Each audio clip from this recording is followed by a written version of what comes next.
नमस्कार। एक दिन एक पड़ोस का व्यक्ति आया और जावेद अख्तर की माँ के मुंह पर एक तमाचा मार के चला गया। मैं शब्दों के लिए क्षमा चाहता हूँ, लेकिन उदाहरण थोड़ा कठोर देना पड़ रहा है। तो जावेद अख्तर की माँ के मुंह पर एक तमाचा मार के चला गया। जानते हो जावेद अख्तर ने क्या बोला? यह एक राजनीतिक विषय है, इसलिए मेरी इस पर स्वतंत्रता है कि बोलूं या ना बोलूं। उदाहरण जो है वह तो बहुत हाइपोथेटिकल है, लेकिन मैं बता किस परिप्रेक्ष्य में रहा हूं। लल्लन टॉप पर जावेद अख्तर का एक नया इंटरव्यू आया है, जहां पर उनकी एक नई पुस्तक आने वाली है सीपिया, उसके विमोचन को लेकर इंटरव्यू करा गया है।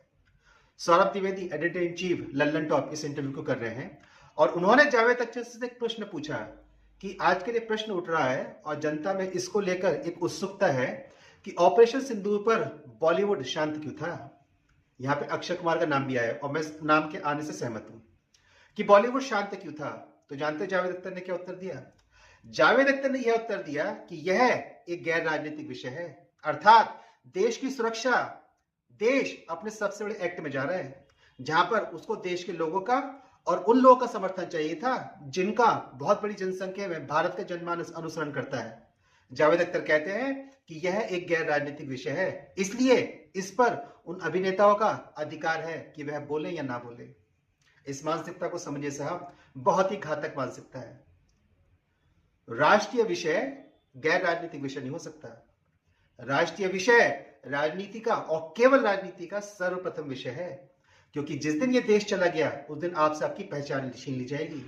जबकि यदि कोई और राजनीतिक विषय चला गया तो आपकी पहचान पर कोई संकट नहीं है, क्योंकि देश जाते ही आपको पूरा विश्व जो भारत के नागरिक के रूप में पहचानता है वह नागरिकता समाप्त हो जाएगी। सर पे से छत गायब हो जाएगी। देश के जाते ही छत गायब हो जाएगी, पहचान गायब हो जाएगी। इस विषय को जावेद अख्तर एक गैर राजनीतिक विषय बता रहे हैं और इस प्रकार बॉलीवुड को इस रास्ते से हटा रहे हैं कि बोलना ना बोलना तो हमारा निजी अधिकार है, हम इस पर बोले या ना बोले। इस मानसिकता को समझिए साहब। इसी इंटरव्यू में जावेद अख्तर मुगल काल की प्रशंसा करते हुए थक नहीं रहे और अकबर को महान बताने में कोई कसर छोड़ी नहीं गई है। मानसिकता बहुत घातक है, हमको इस मानसिकता को समझकर इसको रोकना होगा। यद्यपि उसमें कुछ अंश ऐसे भी हैं जिनकी सराहना की जा सकती है, लेकिन अगर ब्रॉडर पर्सपेक्ट में देखेंगे तो ये दो विषय ऐसे निकल के आते हैं जहां मुगल काल की प्रशंसा करके भारत को बताने का प्रयास कर रहे हैं कि मुगल एक महान शासक हुआ करते थे और देश की राष्ट्रीय सुरक्षा का विषय एक गैर राजनीतिक विषय है। इसलिए हम जिन भारत के लोगों से कमाते हैं, जो भारत का व्यक्ति इनको करोड़ों रुपए देता है, उसके संबंधित विषय पर इनका बोलना ना बोलना एक निजी अधिकार गैर राजनीतिक विषय के रूप में है। चैनल को सब्सक्राइब करिएगा, वीडियोस को लाइक कर दीजिएगा, समर्थन देते रहिएगा ताकि मैं इन विषयों को ऐसे ही उठाता हूँ। नमस्कार।